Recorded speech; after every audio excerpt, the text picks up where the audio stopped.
आपल्या घरासाठी आकर्षक दर्जेदार sliding windows, French folding windows, WC windows बसवायच्यात?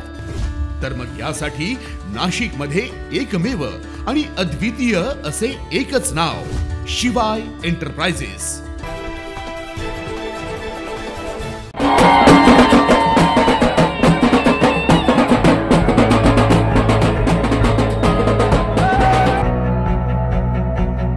संपूर्ण महाराष्ट्राला हदरवणाऱ्या मालेगाव बॉम्बस्फोट प्रकाराचा तब्बल 17 वर्षांनी निकाल लागला। मुंबई सत्र न्यायालयाच्या विशेष NIA कोर्टाद्वारे हा निकाल जाहीर करण्यात आला। यामध्ये बॉम्बस्फोट प्रकरणातील माजी खासदार साध्वी प्रज्ञासिंह ठाकूर यांच्यासह कर्नल प्रसाद पुरोहित, मेजर रमेश उपाध्याय, अजय राहीरकर, सुधाकर चतुर्वेदी, समीर कुलकर्णी, सुधाकर धर द्विवेदी या 7 आरोपींची निर्दोष मुक्तता करण्यात आली। या 7 जणांविरोधात कुठल्याही प्रकारचा ठोस पुरावा न सापडल्यानं केवळ संशयाच्या आधारावर कुठल्याही प्रकारची शिक्षा करता येत नसल्याचं सांगत त्यांची मुक्तता करण्यात आली। यावेळी NIAच्या विशेष न्यायालयाचे न्यायाधीश AK लाहोटी यांनी आतंकवादाचा कोणताही धर्म नसतो, मात्र केवळ नैतिक आधारावर दोषी सिद्ध करता येत नाही असं स्पष्ट सांगितलं। अभियोजन पक्ष साध्वी प्रज्ञा ठाकूर यांच्याशी संबंधित मोटरसायकलचा संबंध सिद्ध करू शकला नाही। ज्या दुचाकीवर कथितरित्या बॉम्ब ठेवण्यात आला होता ती प्रज्ञा ठाकूर यांची असल्याचं सिद्ध करण्यात अभियोजन पक्ष अपयशी ठरल्याचं देखील कोर्टाने स्पष्ट केलं। तर राज्याचे मुख्यमंत्री देवेंद्र फडणवीस यांनी काँग्रेस प्रणित UPA सरकारने भगवा आतंकवाद, हिंदू आतंकवाद असा नॅरेटिव्ह सेट करण्यासाठी जे षडयंत्र रचलं त्याचा आज पर्दाफाश झालाय असं म्हणत काँग्रेसवर जोरदार निशाणा साधला। देखिए, जिस प्रकार से कांग्रेस प्रणित UPA सरकार ने भगवा आतंकवाद, हिंदू आतंकवाद ये नैरेटिव सेट करने के लिए षड्यंत्र रचा और ये पूरा मालेगांव का केस तैयार किया, आज उसका पर्दाफाश हो गया है। कोर्ट ने सबूतों के आधार पर ये कितना खोखला था, ये कैसा षड्यंत्र था, ये किस प्रकार से रचा गया था, ये सारी चीजें सामने लाई हुई है।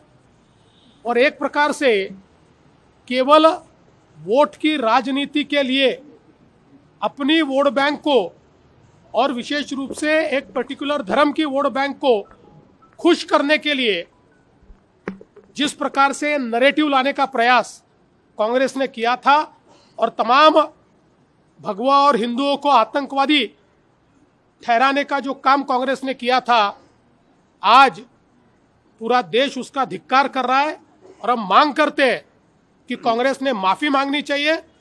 विशेष रूप से ये हिंदू आतंकवाद और भगवा आतंकवाद कहकर जो अपमान कांग्रेस ने तमाम भारतीयों का और हिंदू समाज का किया है, उसके लिए कांग्रेस माफी मांगे, ये हमारी मांग है। हिंदुत्वाला अपमानित करण्याचं काम UPA सरकारने केलं आणि जे लोक भगवा आतंकवाद म्हणाले त्यांना न्यायालयाने मोठा करारा जबाब दिला असं उपमुख्यमंत्री एकनाथ शिंदे यांनी सांगितलं।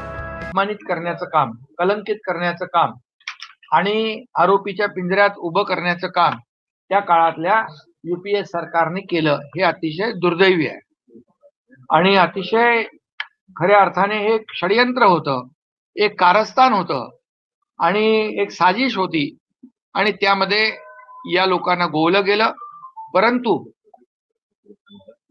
जे लोक भगवा आतंकवाद, भगवा दहशतवाद म्हणाले त्याला न्यायालयाने एक करारा जबाब, एक चांगली मोठी चपराक आजच्या निर्णयाने दिलेली आहे। दूध का दूध, पानी का पानी झालेला आहे, सत्याचा विजय झालाय आणि मी म्हणेन की सत्य परेशान हो सकता है लेकिन सत्य पराजित नहीं हो सकता है, हे आजच्या कोर्टाच्या निर्णयाने निकालाने दाखवून दिले। त्या काळात राज्यकर्त्यांनी राजकारण करत देशसेवा करणाऱ्या साध्वींसारख्या लोकांना जेलमध्ये जावं लागलं असं शालेय शिक्षण मंत्री दादा भुसे यांनी सांगितलं। परंतु या घटनेच्या माध्यमातून त्या काळातल्या राज्यकर्त्यांनी राजकारण करायला घेतलं आणि निरपराध लोकांना त्या ठिकाणी गोवण्याचा प्रयत्न केला गेला। नुसतं गोवण्याचा प्रयत्न नाही केला तर त्या निरपराध लोकांना काही वर्ष जेलमध्ये काढावी लागले। साध्वीजी सारख्या ज्यांनी देशाची सेवा केलेली आहे अशा लोकांना सुद्धा त्या ठिकाणी जेलमध्ये राहावं लागलं आणि म्हणून मला वाटतं की माननीय न्यायालयाने आज त्या ठिकाणी न्याय निवाडा करून या सर्व दुष्ट लोकांना चपराक दिलेली आहे।